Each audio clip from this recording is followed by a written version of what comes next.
আমি ওয়াশরুমে যাব আমি সেটাও যাচ্ছিলাম না, যে দেখা গেল কিতে কি হয়ে যায়। আমি চিন্তা করছিলাম আমার আরেকটু আমার হার্ট অ্যাটাক হয়ে যাবে, এরকম অবস্থা ছিল। খুব টেনশন কাজ করছিল লাস্টের দিকে, যে আসলে খেলা তো যে কোনো মুহূর্তে ঘুরে যেতে পারে, আর ওদের টিমেও খুবই ভালো ভালো প্লেয়ার আছে, সো একটু টেনশন ছিলই। কেটো তো ফ্যান্টাস্টিক, আমার মনে হলো যে ও কেটো, পাভেল, দাউদ, সিয়াম ওরা অসাধারণ খেলেছে, অসাধারণ পারফর্ম করছে, সবাই অসাধারণ পারফর্ম করছে।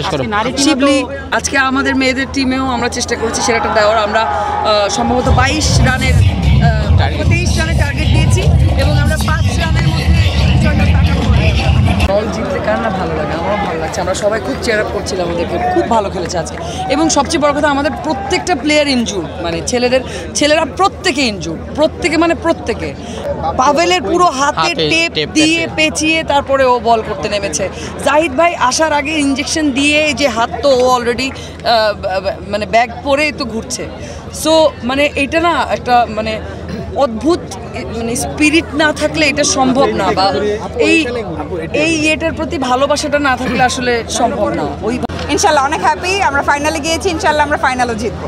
ওই যে বললাম যে আমি ওয়াশরুমে যাব আমি সেটাও যাচ্ছিলাম না, যে দেখা গেল কিতে কি হয়ে যায়। আমি চিন্তা করছিলাম আমার আরেকটু আমার হার্ট অ্যাটাক হয়ে যাবে, এরকম অবস্থা ছিল। ফ্রেন্ডলি ম্যাচ ঠিক আছে, বাট আমরা যখন যেটা করি সেটাকে মনোযোগ দিয়ে করি। এখন আমরা খেলছি, এখন আমরা অ্যাক্টিং সব ভুলে গেছি, এখন আমরা মনে হচ্ছে আমরা সবাই মনে হয় একজন প্লেয়ার। তো আমরা সবাই আমাদের সবার বেস্টটা দিয়ে খেলছি এবং ইনশাল্লাহ ফাইনালে যাবো, আমরা ফাইনালে জিতবো। আমরা চলে তো গেছি, আলহামদুলিল্লাহ হ্যাপি। আমি